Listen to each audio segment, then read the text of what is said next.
Boa noite, sejam bem-vindos a mais uma atividade do Conexão 3005, a roda de conversa de hoje, 9 de dezembro de 2025.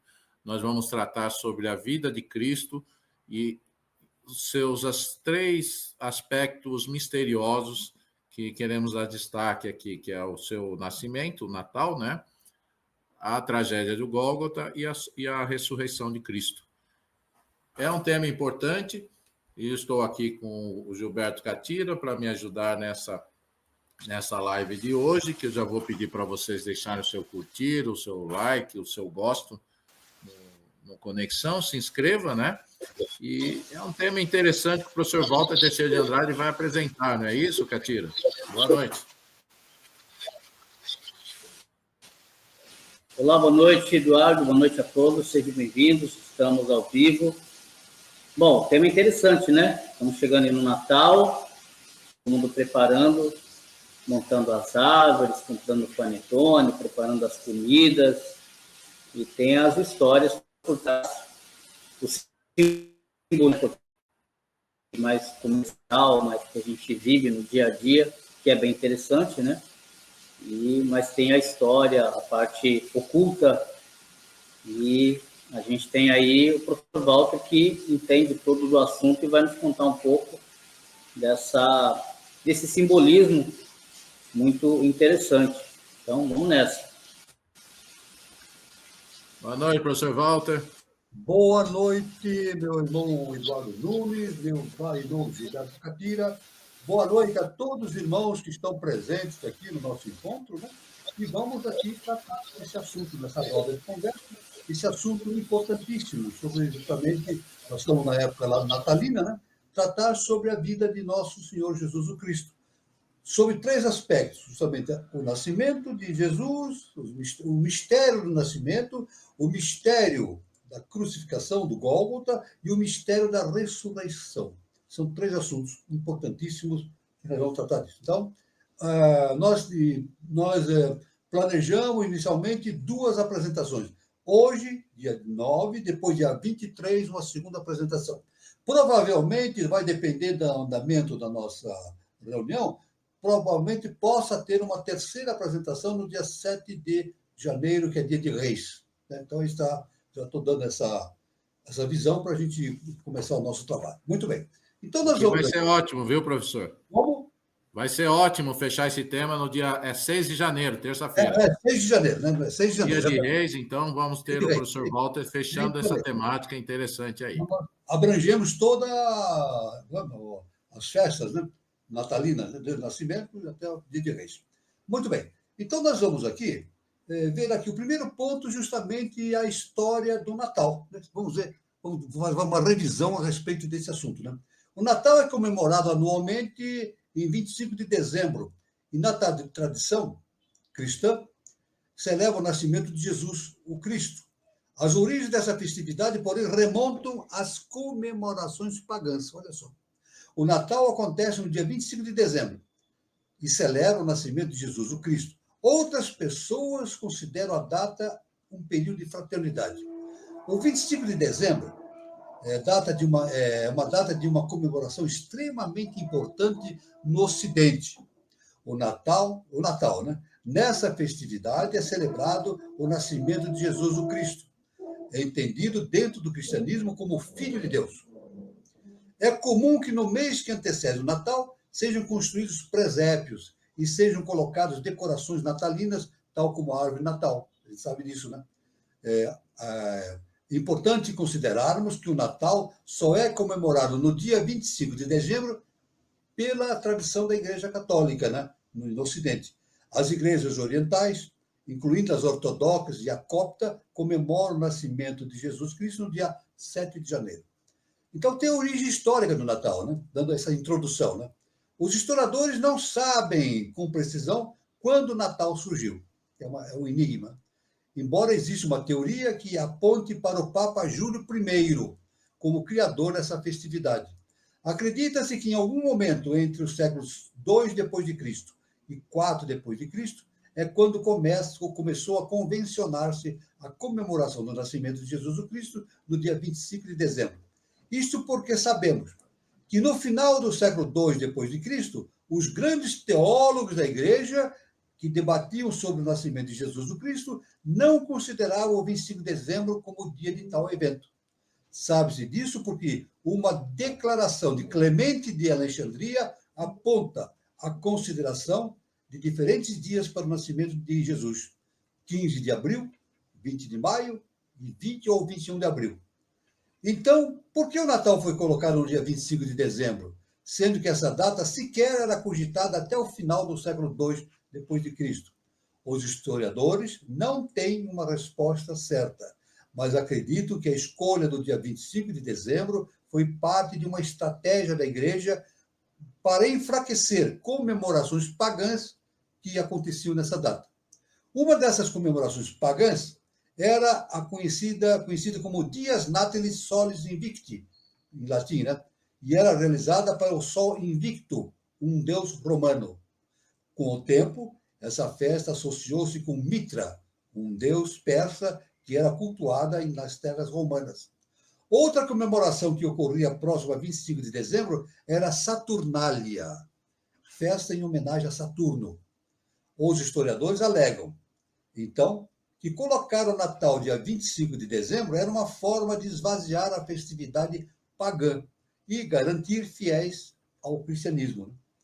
O argumento retórico era basicamente mostrar que uma pessoa não estava celebrando Mitra ou o Sol invicto na referida data, mas sim o nascimento de Jesus o Cristo.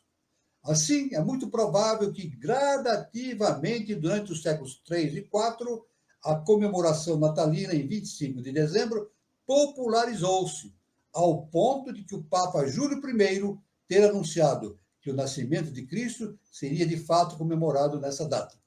O anúncio do Papa, supostamente, foi realizado em 350, né, depois de Cristo. É o primeiro registro escrito que mostra o Natal nessa data, é o do ano 354. O primeiro registro histórico que temos, né, da comemoração em 25 de dezembro é justamente no ano 354. Aí vem os símbolos do Natal. É muito importante a gente fazer uma pesquisa a esse respeito. Ao longo da história, o Natal foi ganhando cada vez mais importância dentro do calendário litúrgico do cristianismo.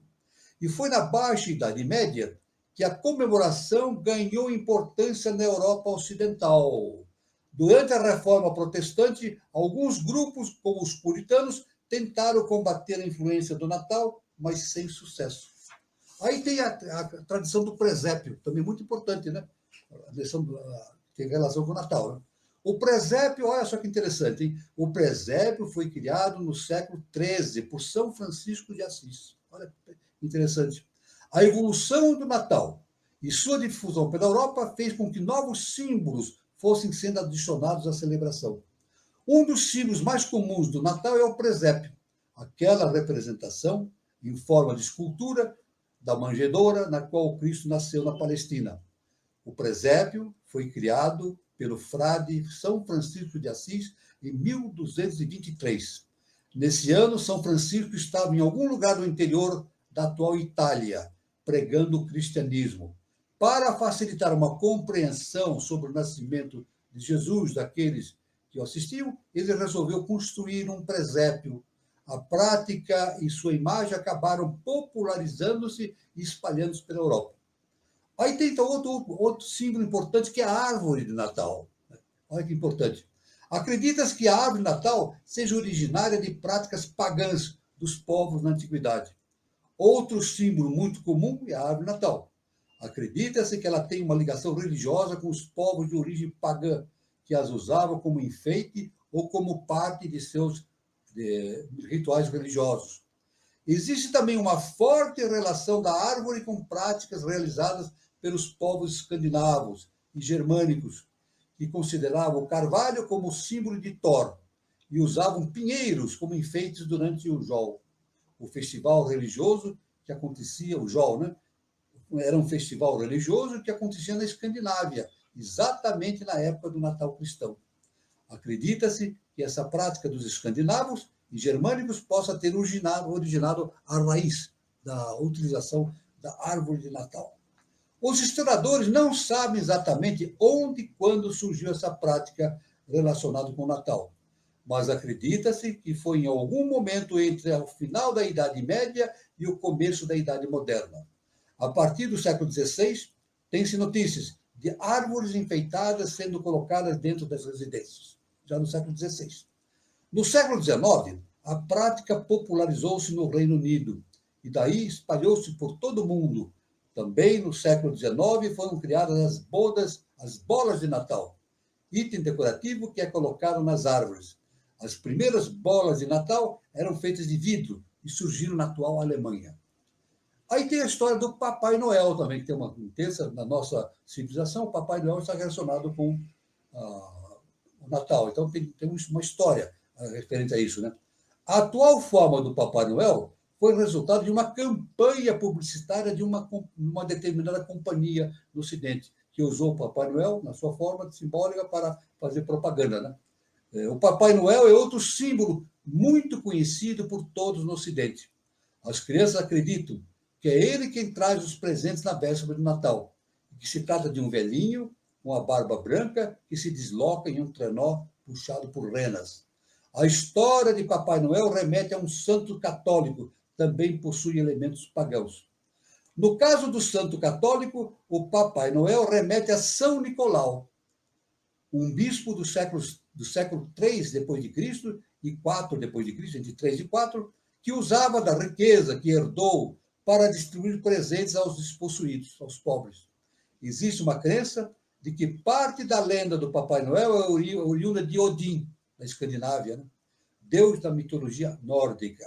A atual imagem que temos de Papai Noel entretanto, o resultado de publicidades que uma determinada companhia fez, justamente entre 1920 e 1930. Uma determinada companhia nos Estados Unidos usou a figura do Papai Noel para fazer a propaganda dos seus produtos, né? Isso em 1920 e 1930. Isso aí realmente colaborou para difundir essa ideia do Papai Noel de vermelho e assim por diante, né? O Natal moderno tem para muitos um significado mais secular e menos religioso. Sendo assim, muitos acreditam que o Natal é uma data mais importante como um momento de reforçar a fraternidade e amor pelo próximo. Assim, é comum que nesse dia haja troca de presentes, ações de caridade, distribuição de alimentos e assim por diante. Aqui no Brasil, é comum a realização de uma ceia de Natal, que geralmente é realizada na véspera de Natal, isto é, na noite de 24 de dezembro. Muitos estendem as comemorações também para o dia 25 de dezembro. As festas natalinas geralmente são um momento de reunião familiar. Novamente, no âmbito religioso, é muito comum também que as pessoas assistam à Missa do Galo. Isso é muito vulgarizado, muito difundido, né, aqui no Ocidente, né? A Missa do Galo é uma missa realizada no Vaticano na véspera do Natal. Não se sabe exatamente quando a Missa do Galo foi criada, pois alguns sustentam que foi no século V depois de Cristo, enquanto outros apontam para o século II depois de Cristo. De toda forma, a origem do seu nome também é desconhecida, e ela só é conhecida como Missa do Galo nos países latinos. Somente nos países latinos é que dá esse nome justamente da Missa do Galo. Muito bem. Então, essa é uma introdução a respeito desta ideia do Natal de maneira popular, né? Onde se desenvolveu, a origem. Existem muitas dúvidas ainda, né? Os historiadores, evidentemente, se empenham para descobrir a origem do Natal e todas essas datas, né? E esses métodos de celebração do Natal. Mas ainda são coisas ainda em estudo pela história, né? Muito bem. Então, agora nós vamos aqui, imediatamente, estudar Jesus o Cristo, começar a estudar a história de Jesus o Cristo, né? Então, vamos ver aqui exatamente o seguinte, veja bem. Israel e os romanos. Por volta de 63 a.C., as tropas romanas apoderaram-se de Jerusalém. 63 a.C. As tropas romanas invadiram Jerusalém e tomaram conta de toda aquela região. Aí vem, no tempo do Cristo, e o cônsul lá, quem tinha o poder, era o Pôncio Pilatos, né? Pôncio Pilatos. Foi nesse clima de domínio romano que Jesus desenvolveu o seu ministério. e teve uma importância muito grande nessa relação de ideias, né, de Jesus com o Império Romano. Ele deixou muitos ensinamentos referindo-se ao Império Romano, né? Em 70 depois de Cristo, depois de Cristo, um poderoso exército romano aniquilou e destruiu Jerusalém, o Templo e Israel. Aí, então, em 70 depois de Cristo, houve a diáspora. Houve uma destruição do Templo de Jerusalém e os judeus foram obrigados a espalhar-se pelo mundo. Não teve outra saída. Aí isso é chamado a diáspora dos judeus, justamente nessa época, né? Muito bem, a vida de Jesus, vamos ver agora, analisar. Nasceu de Maria, né? Tem toda uma história referente a Maria, da virgindade de Maria, né? A gente sabe que o primeiro ponto interessante nesse mistério, né, justamente a religião dizendo que ela nasceu de uma virgem, né? Mas, na verdade, isso aí, esotericamente, é considerado que Maria vem do termo latino mare. Mare significa mar. Mar significa o segundo trono. E na Bíblia diz que o segundo trono nunca tinha sido tocado antes por Deus. Deus, então, vagava sobre os mares. Aí ele tocou nos mares, que era virgem, e originou a criação, deu origem à criação de Deus. Deus originou as criaturas, né? Tudo que existe no planeta, né?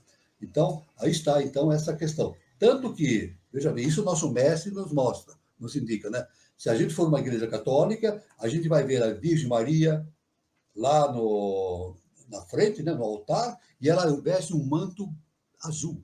Isso aí o nosso mestre deixou em revelação, ensinamento. Ela veste um manto azul. E por dentro do manto é amarelo. Olha que interessante. O manto de Maria é azul. E por dentro é amarelo. Veja bem, o azul que significa o segundo trono. O azul é a cor do segundo trono. E o amarelo é a cor do primeiro trono. Então, veja bem que aquela Maria que está no altar tem um significado esotérico relacionado com a ciência iniciática das idades. Veja só que interessante, né? É claro que houve uma perseguição por Herodes. Herodes soube, né, que nasceria um predestinado a dar uma nova imagem para Jerusalém, para os judeus, e ele não gostou dessa história. Não gostou dessa história e começou uma perseguição de Jesus, né? Como foi essa perseguição? Foi uma coisa brutal. Então, quando ele soube de que o Jesus iria nascer, ele mandou matar as crianças recém-nascidas. Foram milhares e milhares de pessoas. Os soldados entravam nas residências, pegavam os recém-nascidos e matavam. Uma coisa bárbara. Não dá nem para imaginar uma coisa dessa. Herodes, sempre lembrando, pela ciência iniciática, Herodes é remanescente da queda Atlântica. Tudo bem? Faz parte da casa de Israel, remanescente justamente Atlântida. E estava ali, e Jesus tinha a função de quê? De recuperar a consciência de Herodes. É isso? E, com relação a Atlântida. Depois nós vamos entrar mais nesse assunto, né? Aí, então, houve a fuga para o Egito. Né? E, então, Maria e Jesus não tiveram outra prática, né? Senão fazer uma fuga para o Egito. Então, nós vamos ver aqui alguma coisa. Fuga para o Egito, né? Fuga para o Egito. Vamos ver aqui o que aconteceu? A fuga para o Egito é um evento bíblico do Evangelho de Mateus, onde José, Maria e o menino Jesus fogem para o Egito para escapar do rei Herodes, que queria matar Jesus após o nascimento, cumprindo profecias e comparando-se à história de Moisés. Eles permaneceram lá até a morte de Herodes, sendo um ato de proteção divina e um exemplo de fé e perseverança diante da perseguição com a Sagrada Família, enfrentando sofrimento e pobreza, mas sendo protegida por Deus. Ameaça de Herodes. Veja que interessante. Após os reis magos visitarem Jesus e serem avisados em um sonho para não voltar a Herodes, o rei ficou furioso e ordenou a matança de todos os meninos de Belém, com menos de 2 anos de idade, da tentativa de eliminar o rei dos judeus, recém-nascido. Um anjo apareceu a José em sonho, instruindo-o para fugir com o Egito e Maria para o Egito. e permanecerá lá até que recebesse novas instruções, pois Herodes procuraria o menino para matá-lo. Partida noturna, partiram durante a noite. José obedeceu partindo com Maria e Jesus durante a noite, possivelmente em um burrico, e percorrendo uma longa distância até o Egito, em um território estrangeiro. Houve proteção de Deus, mas sofrimento. A viagem foi feita com temor, e eles viveram em pobreza no Egito, alimentando-se de pão duro e mendigando, mas sempre sob o cuidado da providência divina, como relatado pelos autores medievais, como São Boaventura. Significado teológico agora. A fuga para o Egito ecoa a história de Moisés, que também foi para o Egito e cumpre a profecia: do Egito chamei o meu filho, segundo o profeta Oséias, conectando Jesus à história de Israel. O retorno aconteceu com a morte de Herodes. A Sagrada Família permaneceu no Egito até a morte de Herodes, quando outro anjo instruiu José a retornar à terra de Israel. Novo lar, houve um novo lar. Ao saber que o filho de Herodes reinava na Judeia, José temeu, e novamente um anjo guiou para estabelecer seu lar em Nazaré, em Galiléia, onde Jesus cresceu.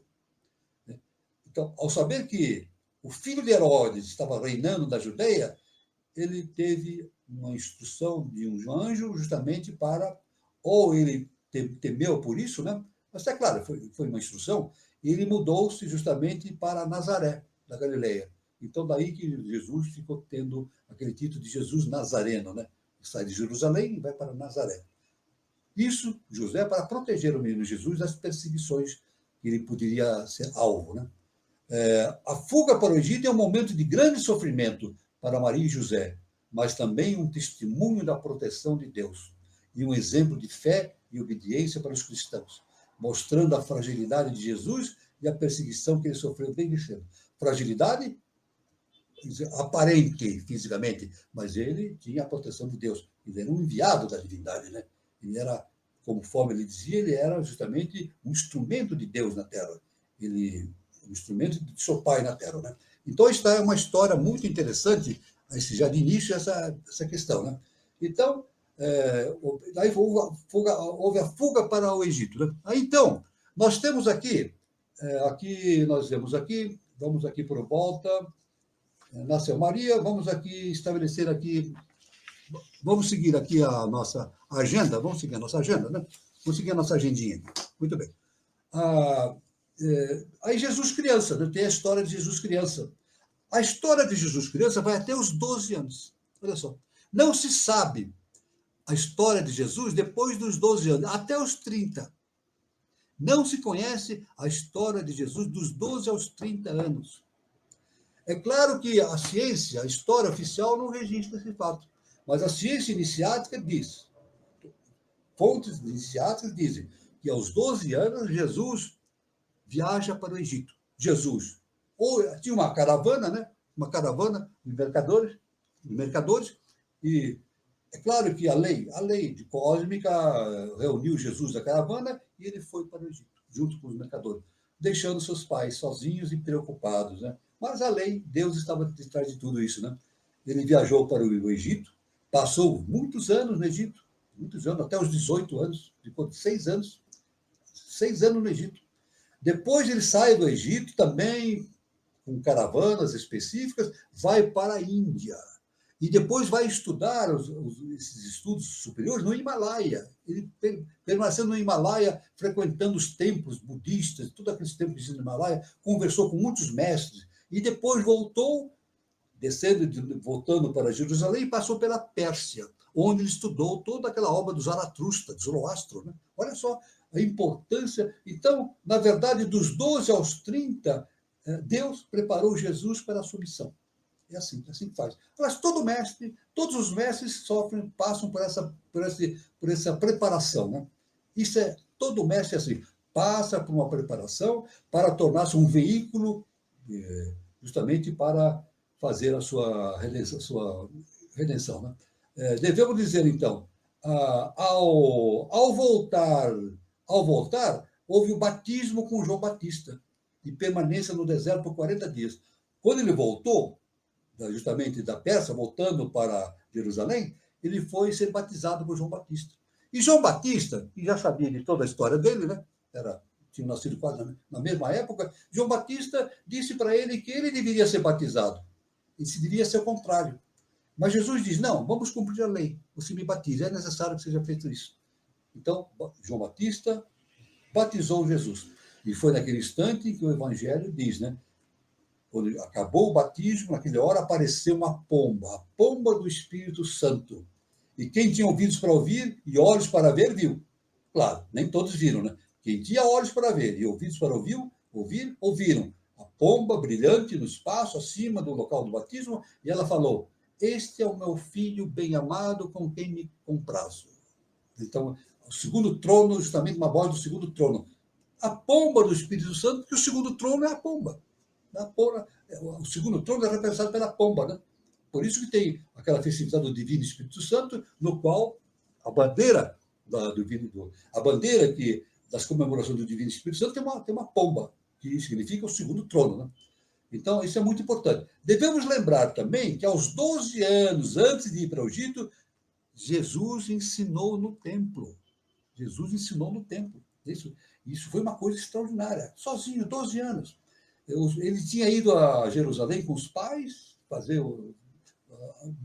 uma viagem, uma volta para Jerusalém para cumprir seus compromissos, né, pessoais, né?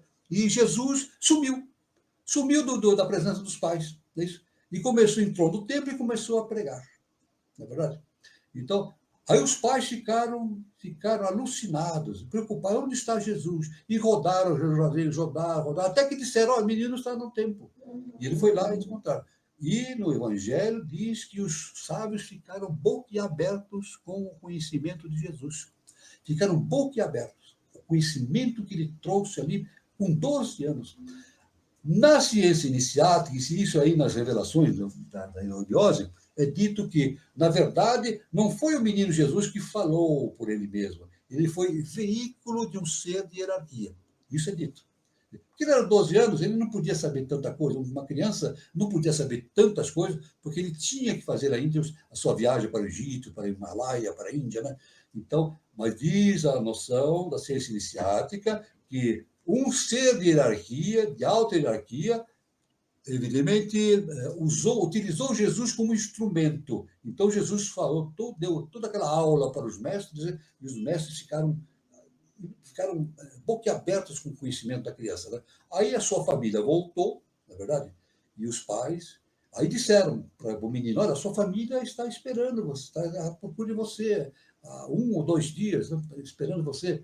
Aí, então, Jesus disse, quem é a minha família? Né? Ele disse que a família dele era a humanidade toda, todos aqueles que seguiam a lei de Deus. Né? Isso está no Evangelho. Né?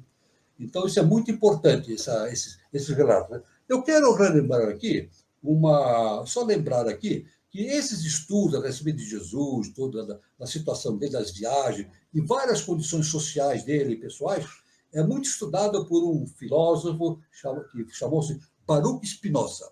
Eu recomendo aqui, e quem queira estudar, Baruch Spinoza é uma fonte extraordinária de ensinamento. Aliás, o Spinoza, ele falou muitas coisas que contradizem a crença cristã.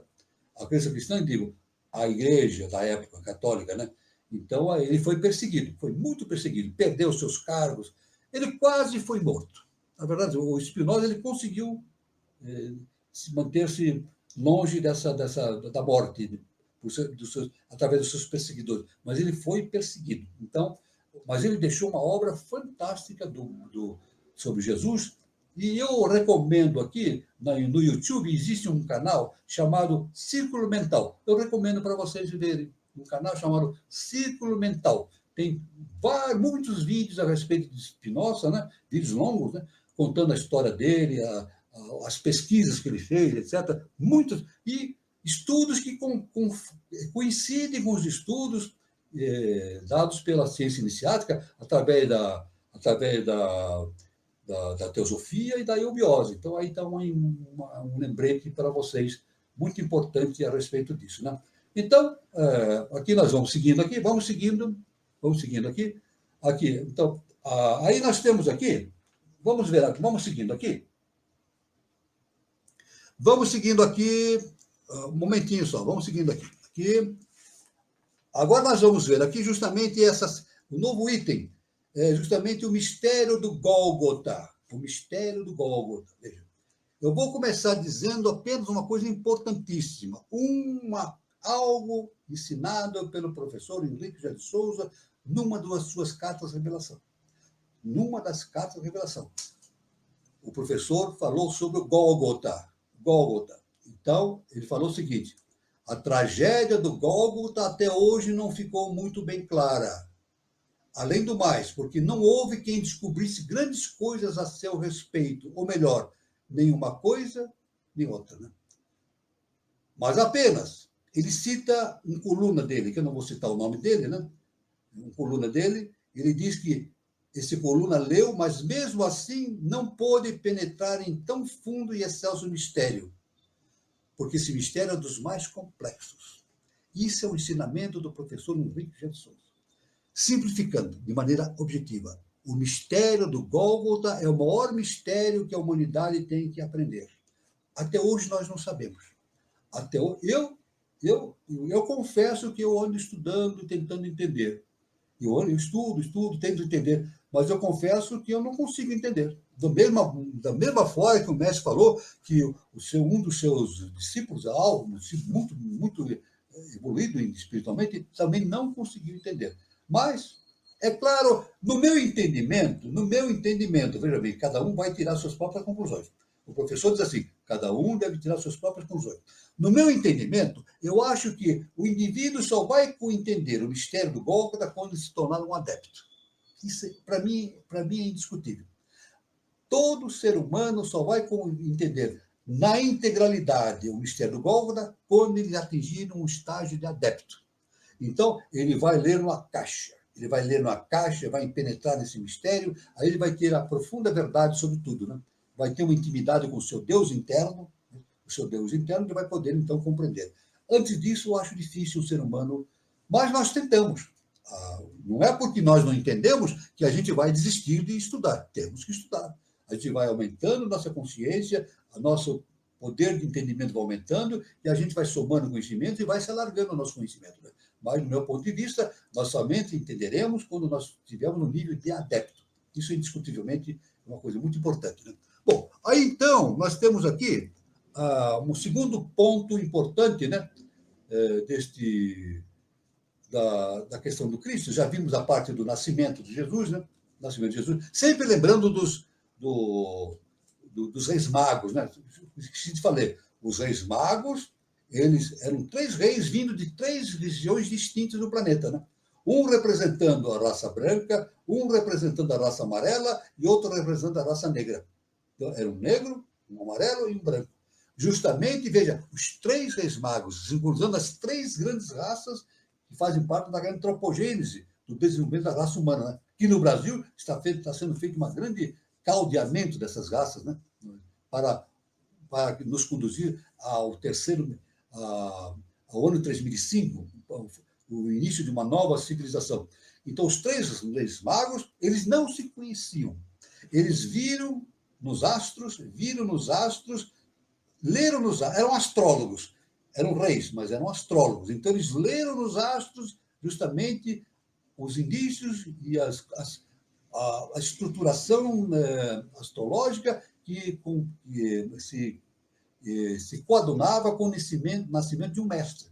E justamente descobriram o lugar onde esse mestre nasceu. E vieram. E se encontraram justamente em Jerusalém. Os 3 se encontraram justamente na Palestina, lá em Jerusalém. Né?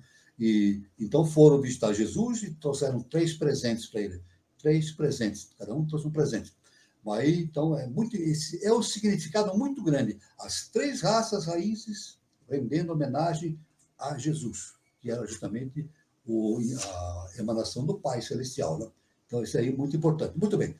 Na crucificação, nós vemos que, então, Jesus foi para... Aqui, vamos ver aqui. Jesus foi para o Oriente, e veio, aos 30 anos ele voltou para o Oriente, para o Ocidente, né? Para o Ocidente, não, Meio Oriente, Oriente Médio, né, para realizar a sua tarefa. O nosso mestre fala o porquê disso, porquê de 30 a 33. Isso aí o nosso mestre dá em revelação, ele faz uma análise. Eu não vou entrar nesse detalhe, mas ele faz uma relação a respeito do porquê, nas suas cartas de revelação, o porquê que Jesus começou a sua pregação dos 30 aos 33. Voltando do Himalaia, voltando lá justamente voltando lá da sua viagem, né? Voltando da sua viagem, ele fez duas coisas. O batismo, passou pelo batismo e o que aconteceu? Do batismo, ele foi para o deserto. Ficou 40 dias no deserto. Isso é muito importante, é um grande mistério, que é citado no Evangelho de uma forma, mas iniciaticamente a gente entende de outra forma. Ele passou 40 dias no deserto. E no deserto, no Evangelho, diz que ele foi tentado por Satanás. Ele foi tentado por Satanás. Isso é a imagem do Evangelho. O Satanás ficou junto dele, tentando procurando desviar o mestre do seu trabalho cósmico, né? Então, o Satanás sugeriu que Jesus estava passando fome, né? Então, o Satanás falou assim, transforma a pedra em pão. O Satanás, se você está fazendo, não passa fome, transforme pedra em pão. Ele poderia fazer isso, né? Ele tinha esse poder, transforme pedra em pão, né? Aí Jesus, então, está no Evangelho, Jesus diz assim, nem só de pão vive o homem. Nem só de pão vive o homem. Depois, então, o Satanás levou a Jesus a desviá-lo do seu trajeto, né? Incitando Jesus a conquistar riquezas, poder, domínio, né? Então, tentou três vezes o poder da fome, o poder e domínio, mas Jesus resistiu a Satanás. Isso conforme o Evangelho. Mas dentro da escola iniciática, nós temos uma visão diferente. Jesus não venceu Satanás. Jesus venceu a si mesmo. Veja bem, a luta de Jesus não foi contra Satanás, foi contra si mesmo, a sua personalidade. Era uma etapa que ele tinha que vencer para tornar-se fiel discípulo, né? E veículo do Pai Celestial. Ele venceu. Tanto que Jesus, quando voltou do deserto, ele voltou iluminado. É claro que essa luz, somente aqueles que tinham olhos para ver puderam perceber. Né? Quem tinha olhos para ver, viram no seu aura aquela luz que brilhava, porque ele tinha vencido a si mesmo, venceu a sua personalidade. E depois, num determinado momento no Evangelho, Jesus fala assim, no mundo tereis aflições, mas eu venci o mundo. Num determinado setor do Evangelho, ele fala, no mundo tereis aflições, mas eu venci o mundo. Significa, se ele venceu o mundo, todos nós, cada um pode vencer o mundo também. Vencer o mundo quer dizer vencer a própria personalidade. Vencer a própria personalidade, o que significa? É encontrar, verificar o Deus que existe dentro de nós mesmos. Por isso que Jesus falou assim, conhecereis a verdade e a verdade vos libertará. Conhecer a verdade é conhecer o Deus que existe dentro de nós. E conhecendo a verdade, nós nos libertamos. Alcançamos a liberdade. Nos libertamos de quem? Das forças das trevas, das sombras, de Satanás? Não. Nos libertamos de nós mesmos. Nos libertamos de nós mesmos. Olha só que profundo o ensinamento de Jesus. Né? Muito bem. Então, aí, a este Yoshua, o nome de Jesus é Yoshua ben Pandira. Yoshua é Jesus, né, na nossa tradução. O nosso mestre diz que lá na Palestina, onde ele vivia, em Jerusalém, o nome dele mais comum era Jairo. O nome comum que todo mundo conhece era Jairo. Então, Yoshua ben Pandira. Traduzindo, fazendo a tradução desse nome, Yoshua significa Jesus, né? Ben significa filho de, e Pandira, homem. Então, Yoshua ben Pandira significa Jesus, filho do homem. Jesus, filho do homem. E ele servia de veículo para Lúcifer, planetário do quinto senhor, e Jefferson, planetário do sexto senhor. Anunciou as bases da nova civilização. Essa é a noção que se dá na escola iniciática e na eubiose também. Então, Jesus ele servia de veículo para Lúcifer, que era a projeção do quinto senhor, né? E também veículo de Jefferson, projeção do sexto senhor. Uma vez entendidos esses fundamentos, então, seria realizado o ciclo crístico da sinarquia, com participação do Império Romano. Ou seja, veja bem que interessante, Jesus não veio fundar a religião. Jesus não veio fundar a religião. Jesus veio começar uma nova civilização. Isso aí o nosso mestre, professor Henrique de Souza, deixa claro em Revelações. Jesus veio dar origem a uma nova civilização. Ele seria a parte espiritual. E Roma, que tinha o poder da monarquia, da república, seria a parte, evidentemente, humana. Então, seria a parte humana e a parte espiritual, juntas, fundando uma nova civilização. Mais interessante, esse era o plano A. Nós podemos chamar de maneira bastante objetiva. Na vida, a gente diz assim, o sujeito tem um plano A, mas se o plano A não der certo, ele tem um plano B. A gente não diz assim sempre. Toda pessoa, as pessoas dizem assim de maneira, né? A pessoa deve ter um plano A, mas se não der certo, deve ter um plano B para compensar, para seguir, né? Para não perder a chance do seu desenvolvimento, seja financeiro ou social, etc. Então, também existia um plano A, fundação de uma nova civilização. Essa não deu certo naquele momento. Não por culpa de Jesus. Jesus fez tudo certinho, mas por culpa dos próprios seres humanos que lá viviam. Os próprios seres humanos rejeitaram essa ideia de Jesus e consideraram Jesus como um ativista, um indivíduo um rebelde, né? Tanto que ele mexeu em muitas coisas. Ele ensinava coisas que conflitavam com a própria Bíblia, né? Inclusive a Bíblia dando ideia de um Deus rigoroso que castigava, que punia, não é? Um Deus rigoroso que castigava, punia. Jesus diz não. Jesus é amor, Deus é amor e perdão. É isso? Então nós temos que servir a humanidade de acordo com como Deus ensina, perdoar sempre. Tanto que um discípulo perguntou para ele, Jesus, mas nós devemos perdoar quantas vezes? 7 vezes? Jesus diz, não, 70 vezes 7. Claro, veja bem, ele dá uma imagem simbólica, 70 vezes 7. É claro que não vamos fazer essa conta, quanto é 70 vezes 7. O que ele queria dizer é o seguinte, devemos perdoar sempre, como Deus faz. Deus não castiga, Deus perdoa e dá novas oportunidades para todos, né? Então, portanto, esse plano A, que seria a fundação de uma nova civilização, seria a realização de uma missão em bases mentais. O plano A seria a realização desse projeto cósmico em bases mentais. Não deu certo. Então, como não deu certo, então a solução foi partir para o plano B. A lei disse, bom, se não vai pelo plano A, vai pelo plano B, não vamos perder tudo, né? Então aí vem a crucificação e a sobrevivência de Jesus. O plano A não deu certo. A coletividade da região não aceitou as ideias propostas por Yeshua. Foi necessário executar o plano B. Ou seja, se não fora possível executar a missão pelo mental, então seria executado pelo emocional. Pelo emocional. Então, isso é muito importante, essa questão, né? Veja bem, agora, quem executou depois o plano B através do emocional? Paulo de Tarso. Paulo de Tarso pegou aquele ensinamento de Jesus e adaptou para o Ocidente. Mas numa base emocional. E muitas dizem até que... a gente pode ler nos estudos, né? Até dizem, de maneira equivocada, né, que Judas foi um traidor de Jesus, porque ele distorceu o ensinamento de Jesus. Não, não foi assim. Paulo fez o necessário. Ele adaptou o pensamento de Jesus de forma mental para a forma emocional, para que pudesse vingar no Ocidente, né?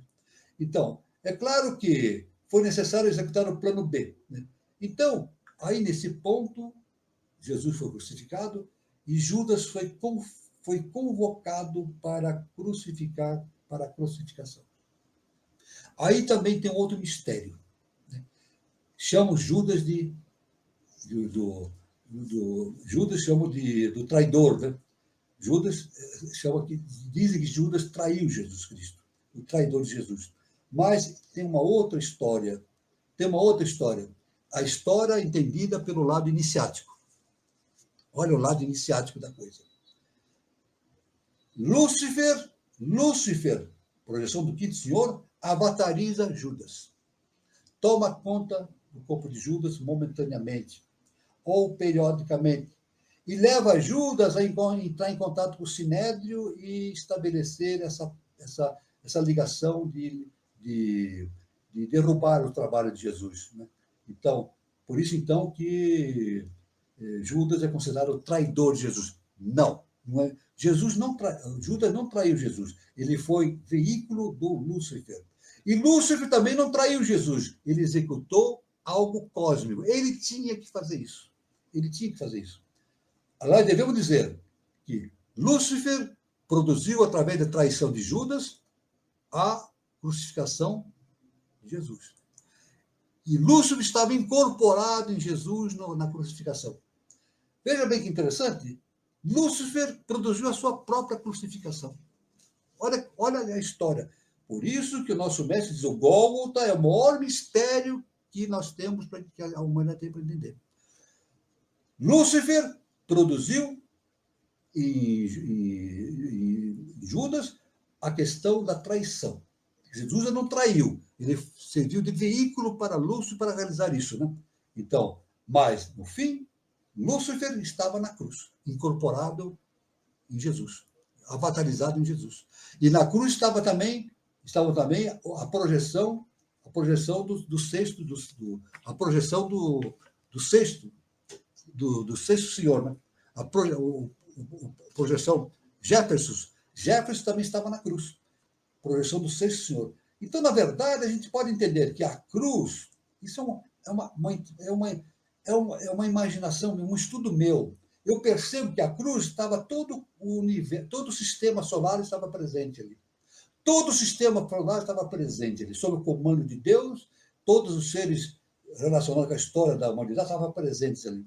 Tinha o quinto senhor, o sexto senhor, o quinto senhor, o quarto senhor, e com Jesus avatarizando o sexto, a projeção do quinto senhor, a projeção do sexto senhor, e assim por diante. Então, veja o mistério que é o Gólgota. Né? Então, depois, então, a história nos conta, não o Evangelho, estudos paralelos ao Evangelho. Estudos paralelos ao Evangelho. O Evangelho não conta isso. Né? Então, na ciência iniciática, nós encontramos referências de que Jesus chamou Judas e combinou com ele a traição que ele iria fazer. Jesus pediu para Judas traí-lo. Judas ficou apavorado.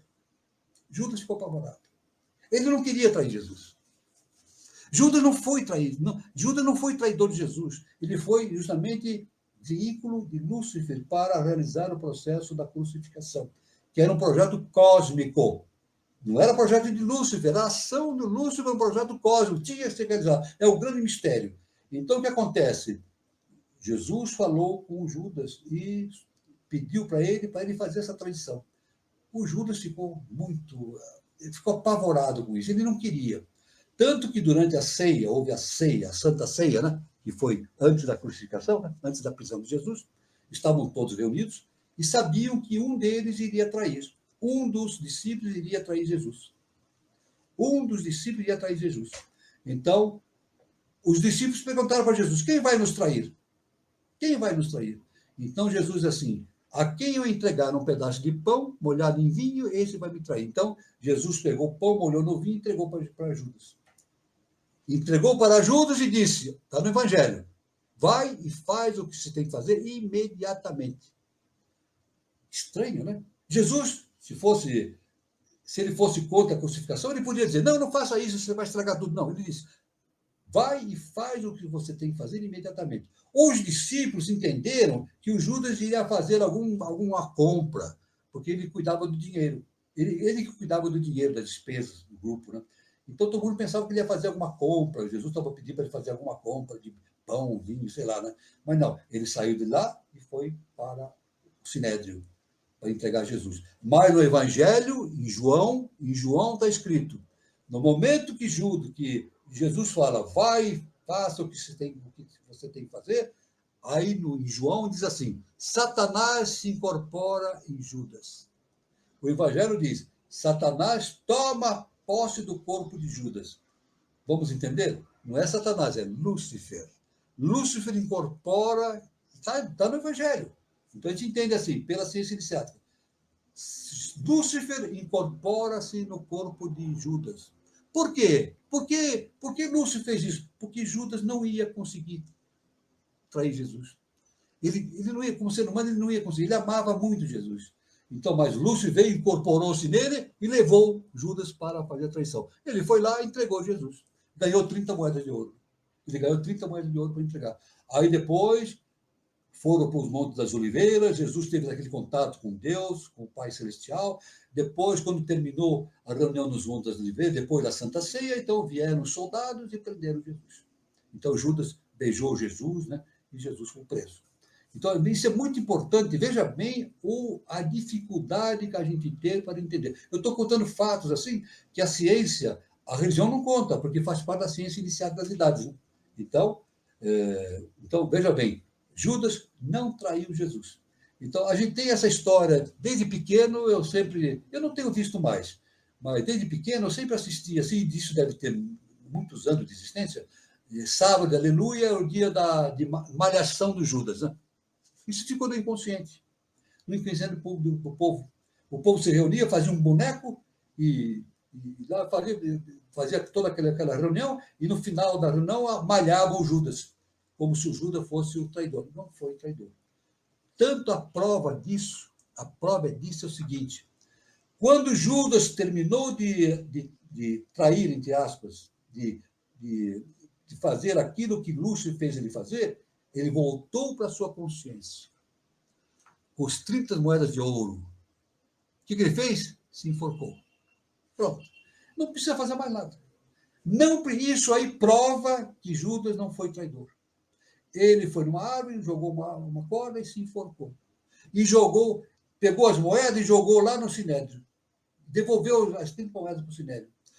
Os judeus do Sinédrio não queriam as moedas, porque era moeda da traição. Então, essas 30 moedas, um valor. O Judas ficaria rico para toda a vida com essas 30 moedas de ouro. Mas essas 30 moedas foram. Sabe o que fizeram com elas? Ninguém quis. Ninguém quis essas moedas. Essas moedas foram comprar um campo santo em Jerusalém. Um campo santo quer dizer um cemitério. Um terreno enorme para sepultar pessoas. Aqui, então, surgiu o campo santo em Jerusalém para sepultar pessoas. Porque Judas não quis as 30 moedas, e se enforcou, se matou. Ele não aguentou isso. Né? Então, aí tem, para eliminar essa imagem de Judas como traidor, não foi. A ciência iniciática nos diz que não foi. Então, houve a crucificação. Os nomes do Cristo. Em Agartha, ele chama-se Kataubei, significa caminho da lei. Em Duarte, ele chama-se Krivatsa, é o peito chagado. Na terra, ele chamou-se Yoshua ben Pandira. Ben significa filho, Pandira, homem. Então, Jesus, filho do homem. E entre o povo, conforme o nosso mestre Henrique de Souza conta, ele é chamado de Jairo. Jairo, né? Jesus agora tem o seguinte, olha. Agora tem o seguinte a coisa. Vamos ver. Jesus foi liberado da cruz por antecipação. Nós vamos depois entrar em mais detalhes nisso. Vamos entrar. Outro mistério que existe na questão da história de Jesus. Jesus morreu na cruz? Não. Várias fontes, inclusive os evangelhos apócrifos, trabalhos desenvolvidos na teosofia de Helena Blavatsky, depois nós vamos analisar isso. Ensinamento do professor Henrique de Souza. O professor Henrique de Souza ensina isso. Jesus não morreu na cruz. Ele foi tirado vivo da cruz.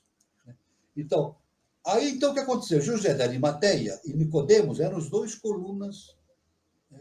Eram dois seres de hierarquia que eram do Sinédrio, né? Mas trabalhavam junto com Jesus.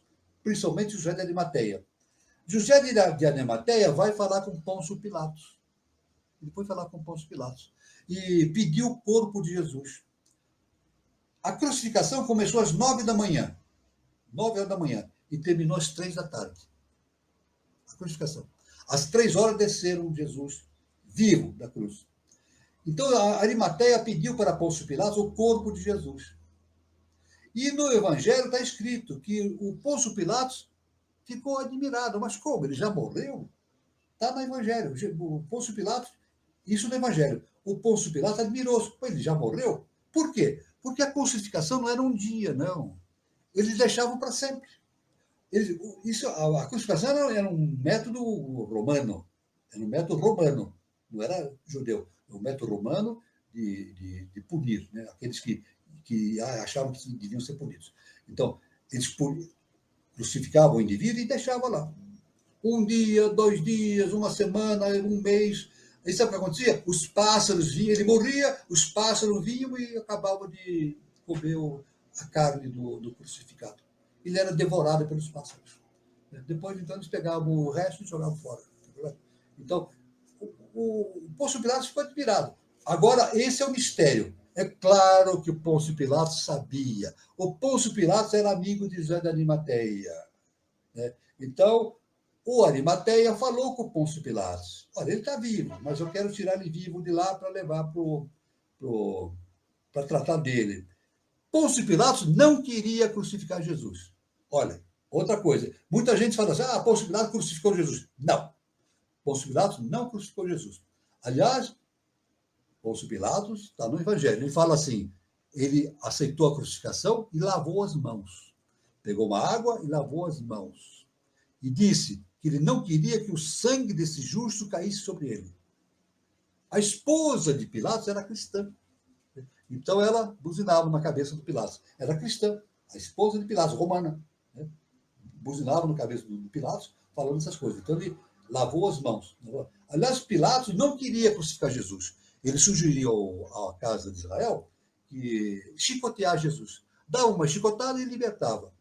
A casa de Israel diz, não, tem que crucificar. Agora, ele não podia entrar em conflito com a casa de Israel. Ele teve que ceder a essa determinação. Por quê? Porque o rei, o imperador romano, não queria confusão na Terra Santa. Ele pediu para Pôncio Pilatos para manter a paz. Então, Pôncio Pilatos não teve outra saída. Teve que aceitar aquilo e Jesus foi crucificado. Tanto que, da história, antes da crucificação, Pilatos, na frente de Jesus, perguntou assim, afinal, o que é a verdade? Ele perguntou, Jesus fala muito da verdade, ele perguntou, o que é a verdade? Então, Jesus, o que aconteceu? Jesus ficou calado.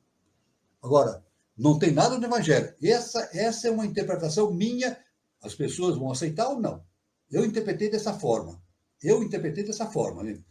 É como se Jesus tivesse falado para Pôncio Pilatos, você quer saber a verdade? Vá atrás dela como eu fui. Ele ficou calado. Porque ele não podia contar a verdade. Ninguém recebe a verdade de ninguém. Nenhum mestre nos dá a verdade. Nós temos que descobrir a verdade por nós mesmos. Por isso, Jesus disse, eu sou o caminho da verdade e da vida. Eu sou o caminho da verdade e da vida. Ele é o caminho. E todo mestre é o caminho. Mas cada um tem que estudar e descobrir as coisas por si mesmo. Tanto que o nosso mestre diz, cada um deve tirar as suas próprias conclusões. Olha só que interessante que é essa questão do Calvário, né? É extraordinário, né? Então, Jesus é liberado da cruz por antecipação. O nosso mestre diz que Jesus estava cumprindo um karma de um filósofo anterior chamado Shankaracharya. Isso não vou entrar nesse detalhe, porque é um assunto muito extenso, né? Fica para uma outra vez, né? Ele estava cumprindo um karma, ele servia ao seu grupo e ele afastou-se durante 3 anos antes de cumprir a sua missão. Então, ele ficou com esse karma. Eu não estou falando do Cristo, estou falando de Jesus, o homem Jesus. Ficou com 3 anos de pendência diante do Pai para cumprir. Então, foi por isso que a missão dele foi dos 30 aos 33. Tudo de acordo com a lei. A lei cósmica é justa e perfeita, né? Então, José da Arimateia tira Jesus, né, e leva para a sua casa. O sepulcro onde dizem que Jesus foi colocado ficava no quintal de Arimateia. Tinha a casa de Arimateia, no quintal ficava o sepulcro de Arimateia, onde eles colocavam lá as pessoas da família, etc. Então, dizem que Jesus foi colocado no sepulcro. Não. No sepulcro foi colocado o manto com que Jesus foi envolvido na descida da cruz. E Jesus foi levado para a casa de Arimateia. E foi cuidado por sua mãe, por Maria Madalena e outras pessoas, por Nicodemos, por Arimateia e assim por diante. E o nosso mestre, em revelação, diz que Jesus foi levado para Duarte. Ele estava tão machucado, que eles não iam conseguir sarar todas aquelas chagas que ele tinha. Então, nosso mestre diz que os mestres levaram Jesus para Duarte, nos mundos internos, e lá eles deram um jeito nas feridas dele. Deram um jeito nas feridas, e ele se recuperou e foi para o Oriente. É claro que, veja bem, vamos especificar outra coisa. O Pôncio Pilatos concordou em liberar o corpo de Jesus vivo para o Arimateia, né? Arimateia. Mas é evidente que Pôncio Pilatos falou para Arimateia: olha, você leva Jesus, mas ele tem que subir daqui. Foi o trato. É evidente. A lógica é essa. Pôncio Pilatos disse: ó, leva Jesus, mas ele tem que sair daqui, ele não pode aparecer. Foi por isso que Jesus foi curado e foi para o Oriente. Ele foi curado das suas chagas e foi para o Oriente, subiu. Porque se ele aparecesse na frente dos outros, né, o Pôncio Pilatos ia levar uma do imperador, e uma confusão tremenda, né, e, evidentemente, eles iam crucificar novamente Jesus. Então, ele subiu, foi para o Oriente e morreu idoso no Oriente. Inclusive, pela ciência iniciática, nós descobrir o túmulo de Jesus no Oriente, na Índia, descobrir o túmulo de Jesus, e ele casou-se lá, teve filhos, deixou descendentes, e continuou ensinando. Teve descendentes, deixou filhos no Oriente de Jesus. Não estou dizendo o Cristo, estou dizendo Yeshua. Não vamos confundir Jesus com o Cristo. O Cristo é o Cristo cósmico que manifestou-se através de Jesus. Agora tem o Yeshua Ben Pandira, que foi o veículo que trouxe, serviu de veículo para a consciência cósmica, né?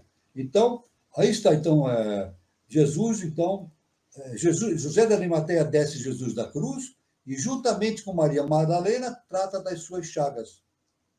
Refeito dos traumas físicos, Jesus para o Oriente juntamente com a sua mãe. Ele vai para o Oriente com a mãe. Durante a viagem, Maria faleceu. Então, ele chega sozinho no Oriente. Foi lá, então, que ele casou-se, morreu com idade avançada, e existe o túmulo de Jesus, descoberto, se não me engano, o nome do descobridor é Nicolas Roerich. Nicolas Roerich, né? Um estudioso que descobriu o túmulo de Jesus lá no Oriente, né? Então, veja bem, é interessante essa questão, então, após a descida da cruz, Jairo é colocado no túmulo de Lázaro. José de Arimateia e Nicodemos retiram o corpo e levam para Duarte. Ele foi levado para Duarte. Jairo é reanimado e vai para o norte da Índia. Túmulo na cidade de Leh, lá na Índia, é encontrado por Nicolas Roerich. Estou confirmando o nome dele. Um estudioso. Isso tem muitos tratados, tem livro que ele escreveu, né? Ele viajou por lá e encontrou o túmulo de Jesus. Esse estudioso é Nicolas Roerich. E agora é interessante o seguinte: Maria faleceu durante a viagem, né? Agora, é claro que, veja bem, tem uma outra coisa aqui interessante, né? Depois da morte de Jesus, dizem que durante 40 dias Jesus ficou em companhia dos discípulos e ensinando. Como é que pode ser isso? Como é que Jesus morreu e ficou ensinando? Então dizem que Jesus ressuscitou. Aí é uma outra história. Jesus ressuscitou. Mas a verdade é o seguinte: Yoshua Ben Pandira foi para o Oriente.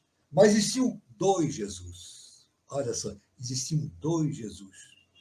Um em Jerusalém e outro na casa dos essênios. Eram muito parecidos, muito parecidos. O Jesus de Jerusalém, ele é avatarizado por Lúcifer. E o Jesus da casa dos essênios era avatarizado justamente por Jefferson, emanação do sexto Senhor. Então, durante 40 dias, o Jesus da casa dos essênios ficou pregando para os discípulos. Eles estavam andando pela estrada de Emaús, o Evangelho diz, estavam andando pela estrada de Emaús, e vinha um homem caminhando ao lado deles. Aí eles viram aquele homem com o rosto encoberto, meio disfarçado. Aí, quando olharam bem, viram Jesus. Jesus, mestre. Eles ficam, o senhor vivo. Agora, o que significa? Ele ficou 40 dias pregando para os discípulos. Aí tem o outro mistério. Quem pregou durante 40 dias não foi o Joshua, que foi para o Oriente, foi o Jesus da casa, Jesus que era veículo do sexto. A quantidade de mistérios que existe na história de Jesus, que não é dito pela religião, mas a ciência iniciática mostra tudo isso, né? E, então, tanto que até hoje não se conhece o túmulo de Jesus, Yeshua, em Jerusalém. Não existe. Porque ele não foi enterrado lá, foi enterrado no Oriente. E também não se conhece o túmulo de Jesus dos essênios. Não se conhece. O túmulo de Jesus dos essênios, o túmulo do Jesus dos essênios, não se conhece. Então, são dois túmulos que não se conhecem. Um a gente sabe. Jesus, que era veículo de Lúcifer, ele foi enterrado no Oriente. Agora, o essênio, que foi veículo do Sexto Senhor, não se conhece até hoje onde está o túmulo dele. Um outro grande mistério, né? Veja bem. Então, Jefferson diz a ciência iniciática que depois ele adormeceu em Shambhala. No final, Jefferson, na Bíblia, no Evangelho diz, Jefferson, não é isso? O Jesus dos essênios, ele ascende. Na frente dos discípulos, ele ascende, né? Ele sobe nos céus, né? A ascensão de Jesus, né? Os discípulos ficam maravilhados, Jesus subindo nos céus e desaparece. Mas, pela ciência iniciática, diz que Jefferson, que o Jesus dos essênios, vai para Shambhala e adormece em Shambhala. Maria falece durante a viagem.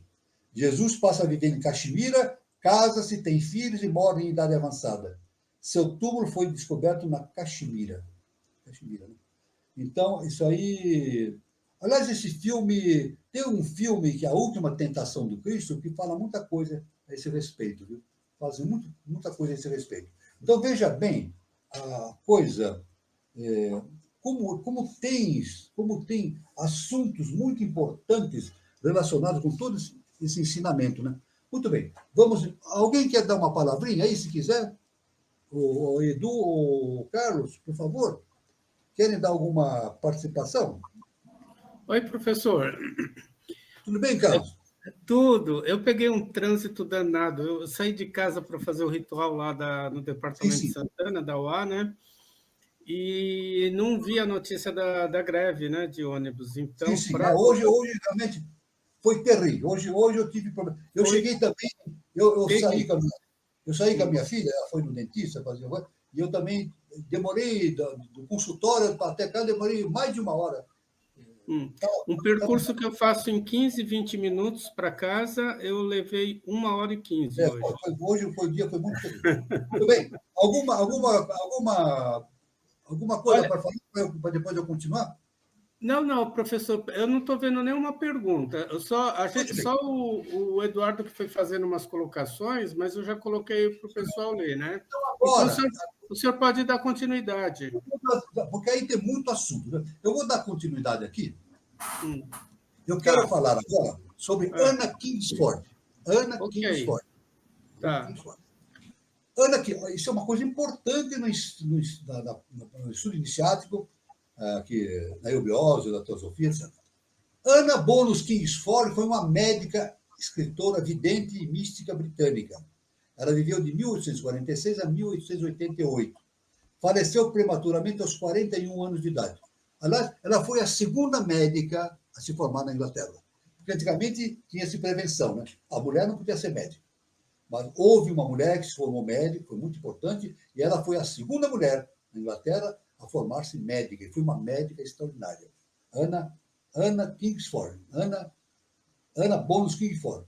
Foi uma das primeiras mulheres inglesas a obter um diploma de medicina. Lutou contra a sociedade machista da época.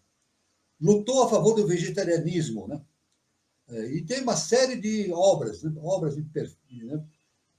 Muitas obras dela encontram-se online. Pode encontrar online. Kingsford Ana Kingsford, ela presidiu por um breve período a Sociedade Teosófica na Inglaterra, tendo sido, ao lado de Helena Blavatsky e outros, uma das promotoras dessa organização. Olha só que interessante. Então, agora temos aqui o que fala HPB sobre ela, né? Ana Kingsford, a HPB fala o seguinte, HPB falando, hein? Era uma líder do pensamento espiritual e filosófico, dotada dos mais excepcionais atributos psíquicos.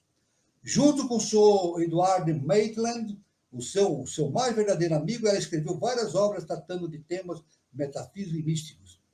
A primeira e mais importante delas foi O Caminho Perfeito, ou A Descoberta de Cristo. 2 obras. Uma obra interessante, né? Que dá o significado esotérico do cristianismo. A HPB continua. Era alguém cujas aspirações da vida, de toda a vida, estiveram sempre voltadas para o eterno e o verdadeiro. Uma mística por natureza, a mais ardente das místicas para aqueles que a conheceram bem. Ela era, mesmo assim, uma mulher marcante, até na opinião dos materialistas e dos incrédulos. Toda a sua vida adulta foi empregada para trabalhar egoisticamente pelos demais, para a elevação do lado espiritual da humanidade. Então, Ana Kingsford tem uma citação que ela diz o seguinte, olha, iluminação é a luz da sabedoria, pela qual o homem percebe segredos celestiais. Luz que é o Espírito de Deus dentro do homem, mostrando a ele as coisas de Deus. Ana Kingsford. Então, ela escreveu um livro importantíssimo, Vestida com o Sol. Eu devo dizer, pode consultar na internet, existe um site dedicado a Ana Kingsford. Eu já entrei nesse site. Clica lá na internet, na busca, Ana Kingsford, vão encontrar um site dedicado. Os admiradores dela fizeram um site para ela, né? E nesse site tem justamente publicado um livro que ela escreveu, o título é Vestida com o Sol. O livro é extraordinário. Os capítulos importantes desse livro olha os capítulos, citando alguns capítulos, sobre o sangue de Cristo, sobre a redenção vicária, sobre Paulo e os discípulos de Jesus. Ela fala sobre Paulo de Tarso, sobre o maniqueísmo de Paulo, sobre os evangelhos, suas origens e composição, sobre o verdadeiro Jesus, sobre as vidas anteriores de Jesus, sobre a Sagrada Família, sobre os mistérios cristãos. Olha a quantidade de assuntos que ela aborda nesse livro, Vestida com o Sol. É um livro básico, importantíssimo. Veja bem, um livro que é justamente referendado por Blavatsky. Ela foi presidente da Sociedade Teosófica em Londres, na Inglaterra. Durante um certo tempo, ela foi ajudante de Blavatsky e foi presidente da Sociedade Teosófica em Londres, na Inglaterra. Veja bem que a importante função dela. No capítulo 33, agora vamos analisar no capítulo 33, sobre o verdadeiro Jesus. Vamos analisar aqui? Então, todos podem entrar aí no site de Ana Kingsford e ler esse livro, Vestida com o Sol. Né? Capítulo 33, sobre o verdadeiro Jesus. Aliás, tudo isso que eu estou me referindo, eu tirei de lá, tirei do livro dela. Eu não tenho o livro, mas tem um livro publicado lá, de forma virtual. Né? Capítulo 33, veja só o que ela fala. A descida da cruz me é mostrada. Olha só, ela tinha visões. E a HPB, Blavatsky, confirma isso. Ela tinha visões superiores. Né? Ela fala assim no livro, a descida da cruz me é mostrada. Vejo Jesus carregado por José de Arimateia para a sua casa. Ela viu na visão dela José de Arimateia levando Jesus para a sua casa. A casa está ligada a um sepulcro e Jesus é carregado para a casa onde eles fazem algo para revivê-lo, pois ele estava desmaiado e não propriamente morto. Ela falou assim, a visão dela, ele não estava morto, estava desmaiado, devido à tortura que ele sofreu. Ele sofreu muitas, ficou com muitas chagas, né, que foram curadas nos internos, em Duarte. Né? As roupas foram colocadas na sepultura, mas não Jesus. A roupa dele, aquela veste, aquele manto, foi colocado na sepultura, mas Jesus foi levado para a casa de Arimateia.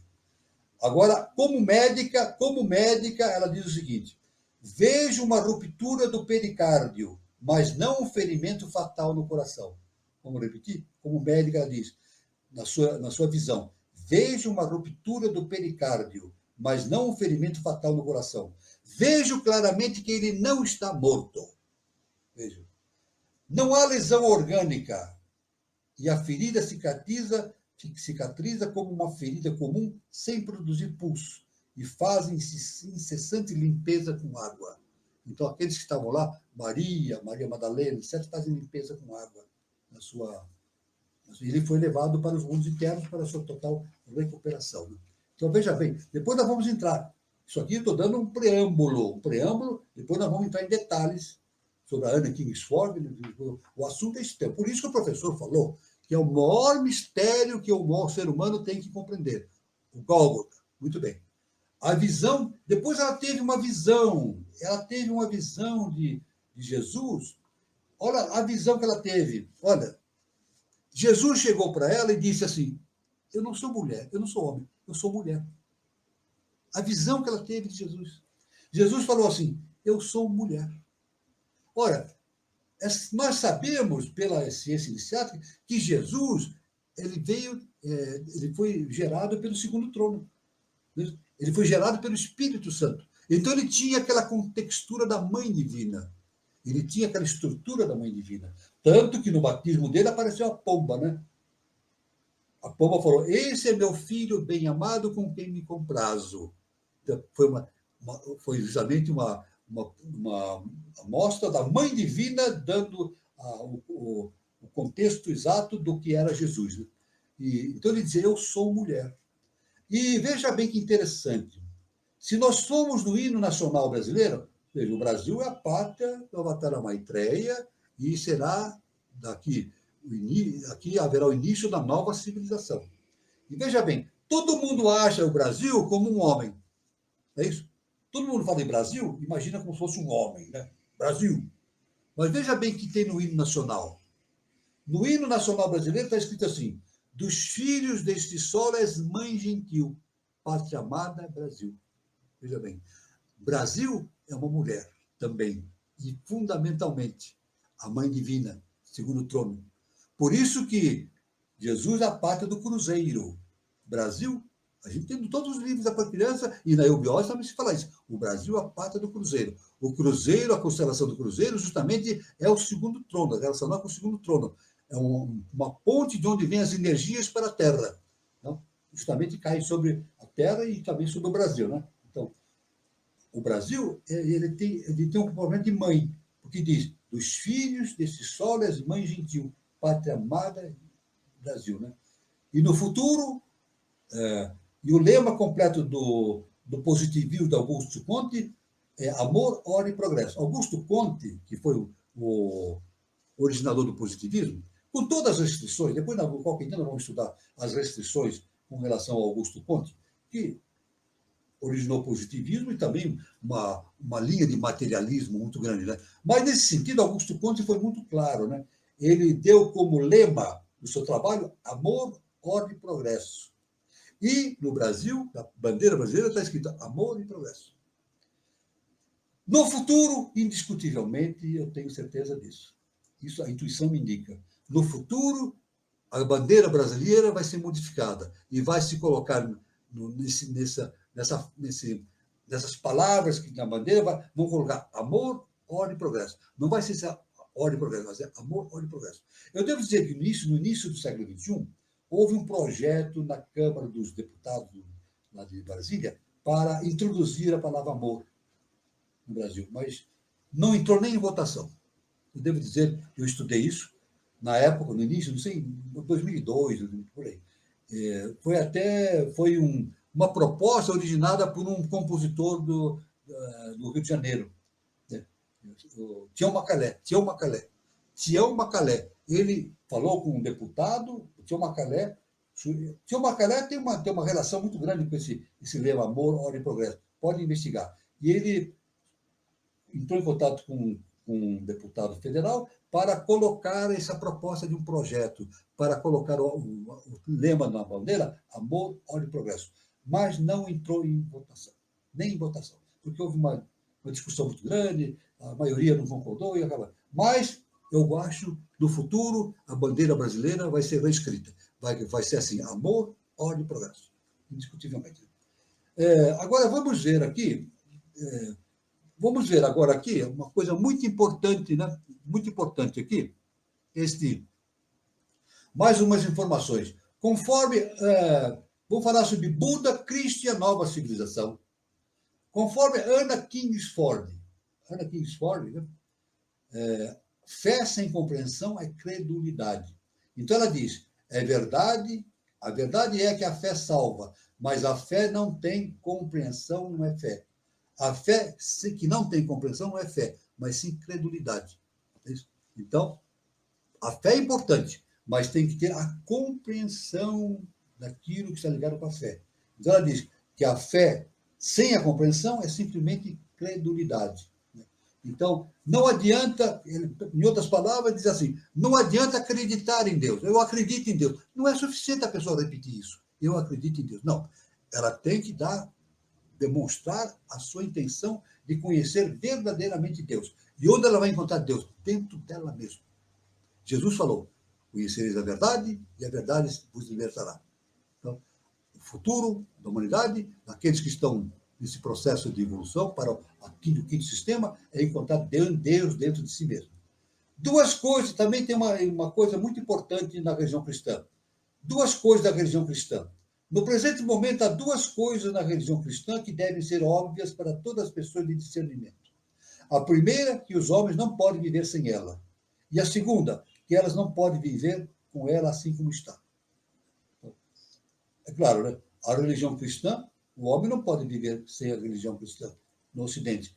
Mas ele não pode viver do jeito que está. Os textos cristãos, o entendimento do Cristo, etc., deve evoluir para o entendimento no sentido etérico, no sentido superior. Entender Cristo no sentido transcendental. É necessário o entendimento do Cristo na visão transcendental. A outra também, olha, Anna Kingsford fala o seguinte, aquilo que vocês precisam na Terra é a interpretação de suas Bíblias e de todas as escrituras que contêm sabedoria oculta. O mistério de que São Paulo tão frequentemente mencionava como existindo desde os primórdios do mundo. Então, aí está.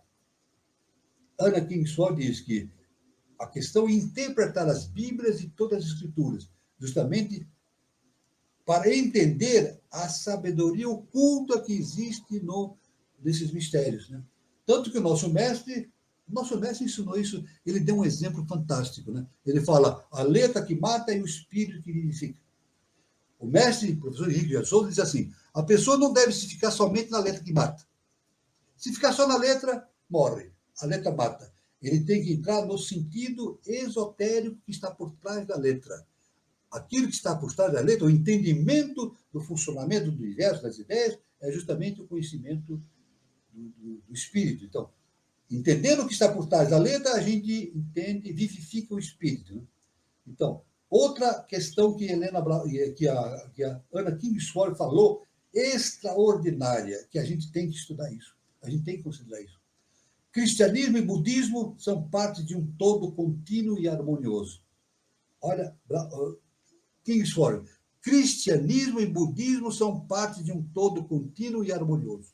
O cristianismo, então, foi introduzido no mundo com uma relação especial com as grandes religiões do Oriente, e sob a mesma regência divina, e muito longe de ser concebido como um rival e suplantador do budismo. Ela era direta e necessária a continuação desse sistema. Os dois são apenas parte de um todo contínuo e harmonioso, no qual a parte que veio por último é somente um indispensável acréscimo e complemento da parte que veio anteriormente. No terceiro milênio, vão existir duas colunas, Buda e Jesus. Não é budismo e cristianismo, não é isso. Não é o budismo e cristianismo, como a gente entende no religião, não. Fundamento de conhecimento. Jesus como a fonte do amor e Buda como a fonte da sabedoria, conhecimento. As duas colunas que vão sustentar justamente esse caminho do terceiro milênio. Então, agora, novamente, Anna Kingsford, da união do Buda e do Cristo nascerá a esperada redenção do mundo. Da união espiritual e na fé do Buda e do Cristo nascerá a esperada redenção do mundo. Muito bem. Eu vou encerrar aqui, no momento que já estamos no avançado da hora, né? E passo para o Carlos, né? O Carlos, o Edu, né? Para que eles dêem continuidade, né? Já estão avançando bastante a hora. porque o assunto é muito vasto, né? Se alguém quiser fazer alguma pergunta, estamos à disposição. Se não respondemos hoje, nós responderemos no próximo encontro, né? Se não der tempo para responder hoje, nós vamos selecionar as perguntas e responder numa próxima oportunidade. Aí está, então. Bom, professor, pergunta não tem, mas o pessoal está agradecendo, tá? O compartilhar de tanto conhecimento, né?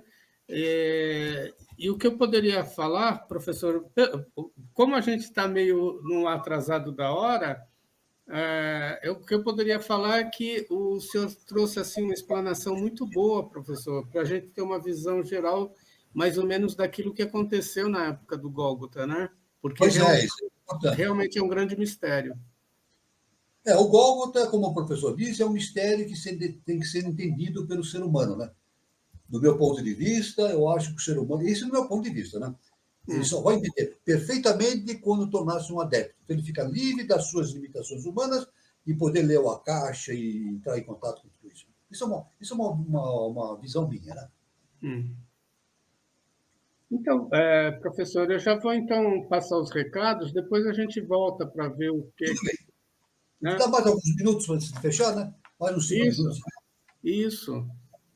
Deixa eu ver qual que é. Esse eu posso falar, Carlos.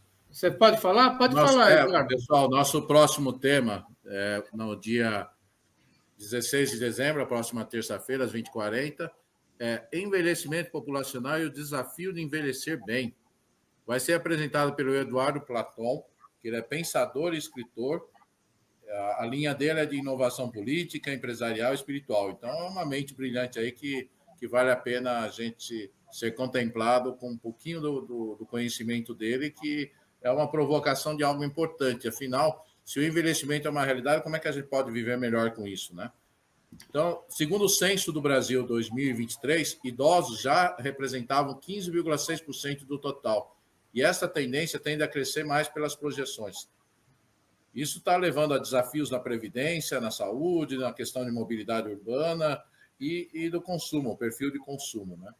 E também oportunidades do bem viver estão acessíveis. Estamos preparados para essa nova fase? Então, essa é a provocação do tema que vai ser explorado aí na nossa próxima roda de conversa, no dia 16 de dezembro, às 20h40. Carlos, o que mais nós temos? Sábado teremos atividade? Sábado a gente continua aqui com o professor, né? O projeto de iniciação de número 187. O professor sempre trazendo muitos assuntos iniciáticos, num bate-papo, todo sábado, às 20h40, aqui no Conexão 3005. E seus colunas, Gilberto Catira e Carlos Nascimento. Sábado agora, hein? Às 20h40, prestigie. Muito conhecimento que o professor traz. Eu queria também falar sobre o Espaço Shakti Nova Era, o Centro de Terapias Holística. A sua matriz fica na cidade de São Lourenço, sul de Minas Gerais. Quem estiver passando por São Lourenço, o endereço está aí. É Praça Helena Jefferson de Souza, 38, anexo 1. E para mais informações, pode ser via telefone, via WhatsApp, prefixo 35 de São Lourenço, e o número é 99756-6874. O endereço do Instagram está aí, @Shakti Nova Era. Lembrando que tem filial no Departamento da Eubiose de Brasília, no Departamento da Eubiose de Juiz de Fora, recentemente inaugurado, e 2 endereços em São Paulo, no Departamento de Santana e Departamento do Sumaré. Prestigie. Bom, os recados são esses, né, Eduardo? Faltou algum? Acho que não, né? Eu acredito, viu, Carlos e Edu? Eu acredito que no dia 23 vai dar para encerrar. Né? Vai dar para encerrar, porque no próximo encontro eu quero dar ênfase à questão da ressurreição. É um assunto muito importante, é um mistério. Um mistério. Quando a gente lê, a gente começa a verificar, desvendar aquele mistério, vão surgindo fatos e mais fatos. Para mim foi assim. Eu comecei a investigar, quando eu fui se abrindo. Claro que eu não entendo, né? Porque eu sou um ser humano, né? No meu opinião, somente um adepto vai entender perfeitamente isso, né? Agora, a gente vai entrar na casa, a gente vai recapitula algumas coisas que estão faltando aqui, tem alguns comentários que faltou fazer, e então, na questão da ressurreição, encerramos. Acho que vai ser suficiente. O professor Walter está falando, gente, é que Esse tema de hoje também vai ser apresentado no dia 23 de dezembro, a segunda parte. Isso. Se acabar, acaba dia 23. Se não acabar, vai para o dia de Reis, que é o dia 6 de janeiro. Eu acho que, pelo andar da carruagem aqui, ele fala, né? Eu acho que no dia 2 dá para fechar. E no dia 23 a gente fecha, né? Dá para encerrar um pouquinho antes, para abrir perguntas e responder dúvidas que tenham ficado, né? Fazer meditações a respeito e assim por diante. Muito bom, professor. O assunto é muito vasto, muito vasto. O assunto é vasto e o assunto é de interesse coletivo. Né? É um assunto difícil, não é fácil, não. É muito complicado. Podemos fechar? O senhor quer colocar suas considerações finais? Não, eu acho que eu já encerrei. Agora vou encerrar e voltamos no dia 23. Né? Então é isso, né, Edu? Espero que dia 23 não tenha tanta chuva em São Paulo, não tenha greve de ônibus. Não tenha greve, pelo amor de Deus. Estaremos por aqui. É isso. Então, até o pegar táxi foi duro hoje. Foi fácil. Hoje táxi e Uber estava difícil. Estava terrível. Então é isso, pessoal. Eu quero agradecer a participação de todos, né? E até o próximo sábado, né? Com o projeto de iniciação de 87. E lembre que terça-feira que vem tem um assunto muito interessante. Prestigie. Com você, Eduardo. É isso, pessoal. Agradecimento ao professor Walter, que nos abrilhantou com mais um tema de muitos mistérios envolvendo a vida de Cristo, e que terá continuidade no dia 23. E como o Carlos observou, dia 16 vamos falar de um tema importante sobre o envelhecimento populacional. E é isso, gente. Estamos saindo daqui enriquecidos com H, né? Enriquecidos pelo bem, o bom e o belo.